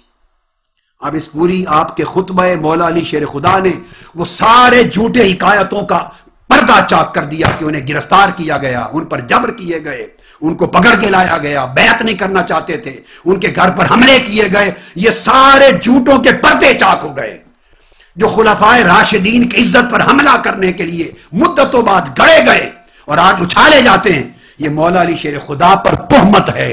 مولا علی شیر خدا فرماتے ہیں واللہ، خدا کی عزت کی قسم، فرماتے ہیں فنظرت فی امری، ارے مولا علی شیر خدا کے امر کو مولا علی شیر خدا بہتر جانتے ہیں یا بعد کے لوگ بہتر جانتے ہیں؟ فرماتے ہیں میں نے غور کیا اور میں نے دیکھا کہ ابھی میری بیعت کا وقت نہیں آیا، ابھی طاعت کا وقت ہے، ابھی اوروں کی بیعت کا وقت ہے۔ وَإِذَا الْمِيثَاقُ فِي عُنُقِي لِغَيْرِي، اور میری گردن میں جو وعدہ کا پٹا ہے وہ کسی اور کی ابھی اطاعت کرنے کا ہے، میرا اپنا وقت نہیں آیا۔ کہ مولا علی شیر خدا کرم اللہ وجہ الکریم کا خطبہ تھا. اب اگر کسی کے ذہن میں یہ خیال آ جائے کہ خطبہ تو بجا ہے، ہم اس کا انکار نہیں کرتے، نہج البلاغہ کا اس کا انکار تو کر ہی کوئی نہیں سکتا، اس کے تو ایک لفظ اور حرف کا ہی کوئی انکار نہیں کر سکتا. ہاں یہ ہو سکتا ہے کہ جو میں نے اس کا پس منظر اور شرح بیان کی کوئی کہے کہ معاذ اللہ یہ غلط ہے، تو میں یہ اتمام حجت بھی کر دوں. یہ تو لفظ بلفظ عبارت خود بول رہی ہے، شارح کی شرح کی ضرورت بھی نہیں. مگر اب جو کچھ میں نے کہا، اب میں شیعہ حضرات کی نہج البلاغہ کی سب سے بڑی تاریخ میں لکھی گئی سب سے بڑی شرح اور معتبر ترین شرح جو شیعہ کی، اب اس کی شرح کوٹ کرتا ہوں. شرح نہج البلاغہ جو ان کے علامہ کمال الدین میثم بن علی بن میثم البحرانی، اس کو شرح ابن میثم البحرانی کہتے ہیں، ابن میثم البحرانی، شرح نہج البلاغہ ابن میثم البحرانی. ان کی وفات ہوئی 679 ہجری میں، 679. یہ نسخہ اس کا جز ثانی، اور وہ کہتے ہیں کہ یہ جو لفظ آئے ہیں فَنَظَرْتُ فَإِذَا أَطَعْتِ قَدْ سَبَقَتْ بَيْعَتِي، وہ کہتے ہیں کہ اس کا مطلب ہے چونکہ رسول اللہ کا حکم تھا. آگے سنیے، وہ آگے بڑھ گئے، کہتے رسول اللہ کا حکم تھا. اب وہ اشارہ مولا علی شیر خدا جانتے ہیں، لفظوں میں بیان نہیں، شرح نہج البلاغہ میں ابن میثم البحرانی بیان کر رہے ہیں. کہ فرماتے ہیں کہ میں نے غور کیا کہ آقا علیہ السلام نے مجھے فرمایا انہ کان مععودا الیہ ان لا ینازع فی امر الخلافہ، کہ معلوم ہوا ان کلمات سے کہ مولا علی شیر خدا سے یہ عہد لیا گیا تھا کہ امر خلافت میں جھگڑا نہیں کرنا، نرمی سے کام لینا ہے. اور فرماتے ہیں فَنَظَرْتُ فَإِذَا أَطَعْتِ قَدْ سَبَقَتْ بَيْعَتِي، اور چونکہ آقا علیہ السلام نے مجھ سے عہد لے لیا تھا تو میں اس نتیجے پر پہنچا کہ اطاعت کرنا آقا علیہ السلام کے اس عہد اور حکم کا، وہ بیعت لینے کے لیے بڑھنا جھگڑا کرنا اس پر مقدم تھا. سو میں نے حضور کے حکم کی اطاعت کی. اب اس شرح سے تو بات اور آگے بڑھ گئی. معلوم ہوتا ہے کہ خفیہ آقا علیہ السلام ان کے کان میں کہیں بتا چکے تھے کہ علی تمہاری بیعت کا وقت بعد میں آئے گا، پہلے اوروں کی خلافت ہوگی، جھگڑا نہ کرنا، قتال نہ کرنا. فرماتے ہیں حضور کی اطاعت میرے اوپر مقدم تھی، اس لیے میں نے اللہ کا امر کو تسلیم کیا. اس کے بعد آگے کہتے ہیں وَقَوْلُوا وَإِذَا الْمِيثَاقُ فِي عُنُقِي لِغَيْرِي، ابن میثم البحرانی کہتے ہیں کہ جو میثاق رسول اللہ صلی اللہ علیہ وسلم کا مجھ سے عہد لینا ہے، وہ کہتے ہیں وَقِيلَ الْمِيثَاقُ مَا لَازِمَهُ مِنْ بَيْعَةِ أَبِي بَكْرٍ بَعْدَ إِيقَائِهَا. اس میثاق کا اشارہ اس امر کی طرف تھا کہ جب ابو بکر کی خلافت منعقد ہو گئی اور امت مسلمان جمع ہو گئی ان کی خلافت پر اور بیعت کر لی، تو فرمایا ان کی بیعت پر امت کا جمع ہو جانا یہ میثاق تھا، اس لیے علی تمہارے اوپر لازم ہو گیا کہ تم مخالفت نہ کرو امت کے اجماع کی، تم بھی ان کا ساتھ دینا. سو میری ذاتی رائے جو کچھ بھی تھی، کتب میں آتا ہے، آگے بیان کریں گے ہم، کہ ذاتی طور پہ ان کا خیال تھا کہ ہم چونکہ اقربین میں ہیں، سب سے اقربا میں اعلیٰ ہیں، ہمارا حق بنتا ہے. تو فرمایا وہ خیال تھا، مگر آقا علیہ السلام کی وصیت اور حکم نہ تھی. وصیت اور میثاق اور عہد وہ تھا کہ جب امت کا اجماع ہو جائے تو تمہارے گلے میں اس اجماع کی اور امت کے فیصلے کا پٹا ہے. سو میں نے خوشی سے اس کی اطلاع اس کی، اور وہ کہتے ہیں المیثاق ما لازمہ من بیعت ابی بکر بعد ایقائہا، امت جب جمع ہو گئی بیعت ابو بکر پر، خلافت ابو بکر پر، اس کو مولا علی شیر خدا نے میثاق کہا. میں نے اس میثاق کا احترام کیا. اب تعجب ہے جس میثاق کا مولا علی شیر خدا احترام کریں اور اسے اللہ کا امر سمجھ کر قبول کریں اور اللہ کا حکم سمجھ کر سر تسلیم خم کریں، اسے 1400 سال بعد کے ہنگامہ کھڑا کر دیا جائے تو آپ مولا علی شیر خدا کی راہ پہ چل رہے ہیں یا ان سے ٹکراؤ کر رہے ہیں؟ مولا علی شیر خدا اس کو کہہ رہے ہیں اس بات کو کہ یہ اللہ کا امر تھا، رضینا عن اللہ قضاءہ وسلمنا للہ امرہ. اب جا کے پکڑیے مولا علی شیر خدا کو جن کو وہ اللہ کا امر کہہ رہے ہیں اور خود ان کی بیعت کرنا اللہ کی رضا فرما رہے ہیں اور اللہ کی قضا کہہ رہے ہیں، اور سر تسلیم خم کرنا سلمنا للہ امرہ، اللہ کی رضا کے لیے اس امر کو تسلیم کر لیا اور اس میثاق کو نبھایا اور اس بیعت کو قبول کیا۔ مولا علی شیر خدا تو اس مسئلہ بیعت ابو بکر کو اور مسئلہ خلافت صدیقی کو اس طرح حل کر کے بتا دیں نہج البلاغہ میں، اور ابن المیسم البحرانی شرح نہج البلاغہ میں۔ تو 1400 سال کے بعد آج اس کا طوفان بنانا اور ان کو غاصب قرار دینا، بھئی غاصب تھے تو مولا علی شیر خدا کہتے کہ مجھ سے غصب کر لی گئی، اگر غاصب تھے تو مولا علی شیر خدا کہتے جبر کیا گیا، ظلم کیا گیا، وصیت سے انحراف کیا گیا، وہ کہتے مولا علی شیر خدا اسے خدا کی رضا قضا کہہ رہے ہیں، اللہ کا امر کہہ رہے ہیں، خود اللہ کی رضا پہ راضی ہیں، اللہ کے امر کے سامنے سر تسلیم خم کرتے ہیں، اسے میثاق محمدی کہتے ہیں، اسے طاعت امر رسول کہتے ہیں، قبول کر رہے ہیں مولا علی شیر خدا بطیب خاطر، اور آپ آج اس امر کو غاصب اور غصب اور جرم کہہ رہے ہیں۔ تو گویا یہ مولا علی شیر خدا کا منکر ہونا ہے، یہ شیعیت علی نہیں ہے، یہ مولا علی شیر خدا کو ٹھکرانا ہے، مولا علی شیر خدا کے فرمان کو رد کرنا ہے۔ عقیدہ استوار کرو عزیزان محترم نہج البلاغہ پر، مولا علی شیر خدا کے فرمان پر، جو بات انہوں نے کہی اس پر چلو۔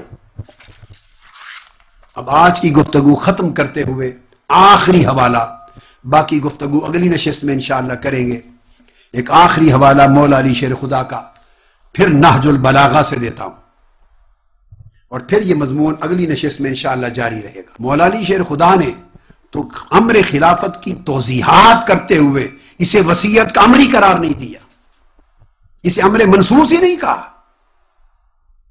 اس کو امر شورائی کہا ہے مولا علی شیر خدا نے، کہ خلافت شورا سے منعقد ہوتی ہے، نہ وصیت سے نہ اللہ کی نص سے، کیٹیگوریکلی وہ عقیدہ رد کر دیا مولا علی شیر خدا نے نہج البلاغہ میں۔ خط لکھا ہے مولا علی شیر خدا نے، حضرت امیر معاویہ کو خط لکھا ہے، اب سن لیجئے، اس میں مولا علی شیر خدا خلافت کا پورا مفہوم بیان کرتے ہیں شریعت میں کیا ہے۔ اگر اس سے ہٹ کر کوئی اور مانا تھا کہ خلافت مولا علی شیر خدا کی وصیت پر ہے، اللہ کی طرف سے منصوص ہے، تعیین نبوی ہے، تو فرض تھا مولا علی شیر خدا خط لکھتے ہوئے وہ جو حق ہے وہ بیان کرتے کہ میری خلافت منصوص من اللہ ہے، میری وصیت رسول اللہ کی کردہ ہے، اور میری خلافت و امامت تعیین ہے رسول کی، یہ لکھنا چاہیے تھا، بلکہ اس کے برعکس کیا لکھا وہ سنیے۔ وہ لکھتے ہیں انہو بایعنی القوم الذین بایعوا ابا بکر و عمر و عثمان، اے معاویہ، اسی قوم نے یعنی صحابہ کرام کی اسی جماعت نے میرے ہاتھ پر بیعت خلافت کی، جیسے انہوں نے حضرت ابو بکر کی تھی، جیسے حضرت عمر کی تھی، جیسے عثمان کی تھی۔ اب الفاظ قابل توجہ ہیں کہ جس قوم نے ابو بکر، عمر اور عثمان کی خلافت کو مانا اور ان کے ہاتھ پر بیعت کی، صحابہ کرام کی اسی جماعت نے میرے ہاتھ پر بیعت کی، میری خلافت کو مانا۔ اگلا جو جملے کا ٹکڑا ہے وہ اور قابل توجہ ہے، فرماتے ہیں الا ما بایعوہم علیہ، اور اسی چیز پر بیعت کی میرے ہاتھ پر، جس امر پر، جس چیز پر ابو بکر، عمر اور عثمان و علی کے ہاتھ پر بیعت کی گئی تھی۔ یہاں دوسرے ٹکڑے میں مولا علی شیر خدا نے ان کی خلافتوں کو خلافت حقہ ثابت کر دیا۔ ایک تو صحابہ کرام کی جماعت نے بیعت کی میرے ہاتھ پر، اور انہی لوگوں نے کی جنہوں نے ابو بکر، عمر، عثمان و علی رضوان اللہ تعالی علیہ مجمعین کے ہاتھوں پر کی۔ اور نمبر دو، جو امر خلافت قائم ہوا، میری خلافت کا جو امر متعین ہوا اور بیعت ہوئی، انہی شرائط پر اور اسی امر پر بیعت ہوئی میری، جن شرائط اور جس امر پر مولا علی شیر خدا فرماتے ہیں اصحاب ثلاثہ کی بیعت ہوئی تھی، خلفاء ثلاثہ، وہ اپنی خلافت کو من ان خلفاء ثلاثہ کی بیعت کے مماثل، ایکول، سملر قرار دے دیا۔ آگے فرماتے ہیں فَلَمْ يَكُنْ لِلشَّاهِدِ أَنْ يَخْتَارَ وَلَا لِلْغَائِبِ أَنْ يَرُدَّ لہذا میری بیعت چونکہ خلفائے ثلاثہ کی بیعت خلافت کے عین مطابق ہوئی ہے، ان کی خلافت کو دلیل بنا رہے ہیں اپنی خلافت کے حق ہونے کی، اپنے دعوی خلافت کی دلیل بنا رہے ہیں خلفائے ثلاثہ کی خلافت کو، اپنے حق میں بیعت کی دلیل بنا رہے ہیں خلفائے ثلاثہ کے ہاتھوں پر بیعت کیے جانے کو۔ تو اگر دلیل باطل ہو گئی تو دعویٰ کہاں گیا؟ ابو بکر، عمر، عثمان و علی رضوان اللہ تعالی علیہ مجمعین تینوں کی خلافتیں دلیل ہیں حضرت علی کی خلافت کے حق ہونے کی، اور تینوں کے ہاتھ پر خلافت کی بیعت ہونا دلیل ہے مولا علی شیر خدا کے ہاتھ پر بیعت خلافت کے منعقد ہونے کی۔ تو اگر دلیل کو آپ غصب کہیں گے تو پھر مولا علی شیر خدا کس کے غاصب تھے؟ وہ تو دلیل بنا رہے ہیں اپنی خلافت کے حق ہونے کی ان تینوں کو۔ اور آگے سنیے بہت ایمان افروز جملہ جس پر اگر کسی کی آنکھ اور دل انصاف والا ہو ساری الجھن اور سارے جھگڑے ختم ہو جائیں۔ پھر آپ ڈیفائن کرتے ہیں، فرماتے انما الشورى للمہاجرین والانصار، اے معاویہ خلافت کا فیصلہ شورا کا کام ہے۔ جو سن لو، نہ اللہ کی نص سے خلافت منعقد ہوتی ہے، نہ رسول کی وصیت سے اور نہ تعیین سے، کیٹاگوریکل انکار کر دیا۔ خلافت شورائی معاملہ ہے، شورا منعقد کرتی ہے، طے کرتی ہے، اور شورا کا حق کس کو ہے؟ للمہاجرین والانصار، ان صحابہ کرام کو جن کو قرآن نے مہاجرین بھی کہا اور انصار بھی کہا۔ صحابہ مہاجرین و انصار ان پر مشتمل شورا کا حق ہے کہ وہ جسے چاہیں خلیفہ بنا دیں۔ اب یہاں تو مولا علی شیر خدا نے نہ کسی وصیت کا اشارہ فرمایا ہے نہ کسی نص کا، اور آخری جملہ فیصلہ کن جملہ ہے، امامت کا عقیدہ بھی صاف کر دیا ہے۔ آپ فرماتے ہیں فَإِنِ اجْتَمَعُوا عَلَى رَجُلٍ وَسَمُّوهُ إِمَامًا كَانَ ذَلِكَ لِلَّهِ رِضًا، اگر مہاجرین و انصار صحابہ کی شورا مل کر کسی شخص پر جمع ہو جائیں، اجماع کر لیں، وَسَمُّوهُ إِمَامًا، اور اسے امام کا ٹائٹل دے دیں۔ اہل شورا مہاجرین و انصار صحابہ اگر کسی پر مجتمع ہو کر امام مقرر کر لیں، کان ذالک للہ رضان، تو اللہ کی طرف سے بھی وہی امام ہوتا ہے، وہی امام ہوتا ہے۔ آپ نے پورے عقیدہ امامت و خلافت کو جو صدیوں بعد گڑا گیا اس کو جڑ سے کاٹ کے رکھ دیا مولا علی شیر خدا نے، کلا کما کر دیا۔ کسی کو خدا امام مقرر نہیں کرتا اپنی قرآنی نصوص کے ذریعے، کسی کو رسول وصیت کے ذریعے معین نہیں کرتا امام۔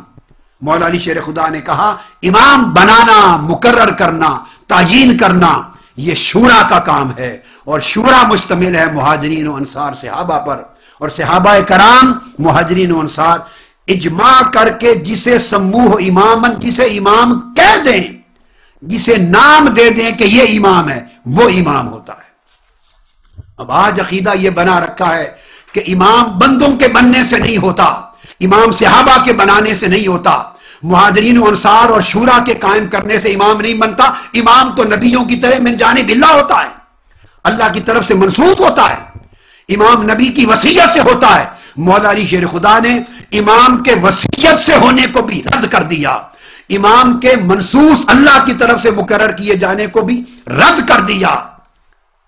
فرمایا امام شورا کا کام ہے، علی رجل وسموہ امامن، جس بندے پر مجتمع ہو جائیں اور اسے امام کا ٹائٹل دے دیں کہیں یہ ہمارا امام ہے، اس دن سے وہ امام ہوتا ہے، اور اللہ کی رضا بھی اسی کی امامت کے حق میں ہوتی ہے۔ یہ ہے عقیدہ امامت مولا علی شیر خدا کا، کہ امامت جمہوری چیز ہے، امامت شورائی چیز ہے، امامت منعقد ہوتی ہے مجلس شورا سے، اور مجلس شورا مشتمل ہے صحابہ کرام انصار و مہاجرین سے۔ That's it۔ سو یہ انصار اور یہ مہاجرین دونوں نے مل کر ابو بکر صدیق کے ہاتھ پر بیعت کی اور ان کو امام کہا، سو وہ امام ہو گئے، خلیفہ حق ہو گئے۔ یہی انصار و مہاجرین نے حضرت فاروق اعظم کے ہاتھ پر بیعت کی، وَسَمُّوهُ إِمَامًا، وہ امام خلیفہ ہو گئے. عثمان غنی کے حق میں انصار و مہاجرین نے فیصلہ کیا سموہ امامن، انہیں امام کہا، وہی خلیفہ ہو گئے. پھر فرماتے ہیں اے معاویہ بھائی جس طرح مہاجرین و انصار صحابہ اور شورا اجماع کر کے ابو بکر کو امام بناتے رہے اور وہ امام ہوئے، عمر کو مقرر کرتے رہے امام اور وہ امام ہوئے، عثمان کو مقرر کیا مہاجرین و انصار میں اور وہ امام ہوئے، تو میرا انکار تم نے کیوں کر دیا ہے؟ میری امامت میں کیا فرق ہے؟ میں بھی اسی طرح امام ہوں جس طرح ابو بکر امام تھا، میں بھی اسی طرح امام ہوں جیسے عمر تھا، میں بھی اسی طرح امام ہوں جیسے عثمان تھا. ابو بکر عمر عثمان کو بھی شورا نے بنایا، مجھے بھی شورا نے بنایا. ابو بکر عمر عثمان کے لیے بھی انصار و مہاجرین نے سموہ امامن، مجتمع ہو کر امام ان کو ٹائٹل دیا، مجھے بھی انصار و مہاجرین نے مجتمع ہو کر امام کا ٹائٹل دیا. تو میں صحابہ کا بنایا ہوا امام ہوں، وصیت اور نص کا امام نہیں ہوں. صدیوں بعد جا کر امام کو منصوص بنا دیا، یہ نہج البلاغہ کو رد کر دیا، یہ مولا علی شیر خدا کو رد کر دیا. یہ مولا علی شیر خدا کا کام تھا یا بعد کے لوگوں کا کام تھا کہ امامت کا معنی متعین کریں؟ وہ امامت کا معنی لکھ رہے ہیں. اب دیکھو نا، یہ بات لکھنے سے بھی حضرت معاویہ نے آ کے مولا علی شیر خدا کے ہاتھ پر بیعت تو نہیں کر لی، انہوں نے اپنی حکومت سے ودڈرا نہیں کیا، آپ کو خلیفہ اور امام نہیں مانا. جب یہ سارا مضمون لکھ کر بھی انہوں نے نہیں مانا تو پھر وہ سچی بات لکھ دیتے. اگر وہ سچی تھی، ماننا تب بھی نہیں تھا، مانے اب بھی نہیں ہے جن کو خط لکھا، تو کم سے کم وہ تو لکھتے کہ امام شورا کے بنانے سے کوئی نہیں بنتا، امام اللہ کے مقرر کرنے سے ہوتا ہے، مجھے اللہ نے اپنی نص کے ذریعے امام بنایا ہے.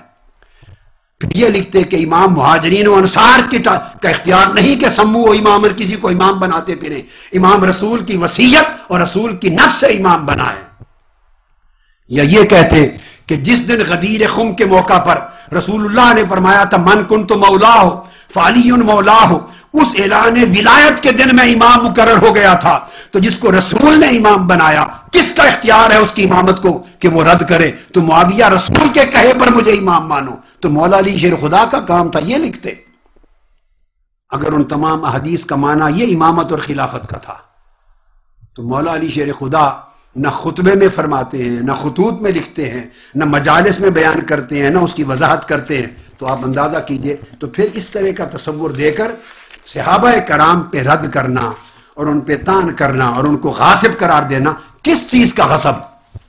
مولا علی شیر خدا تو ان کی خلافت کو حق جان کر اپنی خلافت کی حقانیت کی دلیل کے طور پہ کوٹ کر رہے ہیں اور اصول بتا رہے ہیں. امام وہی ہے جسے صحابہ کرام کے انصار مہاجرین کی شورا امام ڈکلیئر کر دے، اور کوئی امامت نہیں ہے اور کوئی خلافت نہیں ہے. سو اے معاویہ، میری امامت و خلافت اسی طرح منعقد ہوئی بذریعہ مہاجرین و انصار، بذریعہ شورا صحابہ، جس طرح پہلے تینوں کی امامت و خلافت منعقد ہوئی بذریعہ شورا. یہ کنسپٹ مولا علی شیر خدا کا اور یہ عقیدہ نہج البلاغہ کا بیان کردہ. آج کی گفتگو یہاں پہ ختم کرتے ہیں. اب یہ مضمون حضرات شیعہ کی کتابوں سے بالکل اسی مضمون کی تفصیلات آگے انشاءاللہ اگلی نشست میں بھی یہ آئیں گی تفصیل کے ساتھ. وما علینا الا البلاغ. ثم الرضا عن أبي بكر وعن عمر، ثم الرضا عن أبي بكر وعن عمر، ثم الرضا عن أبي بكر وعن عمر وعن علي وعن عثمان ذي الكرم. مولاي صل وسلم دائما أبدا على حبيبك خير الخلق كلهم.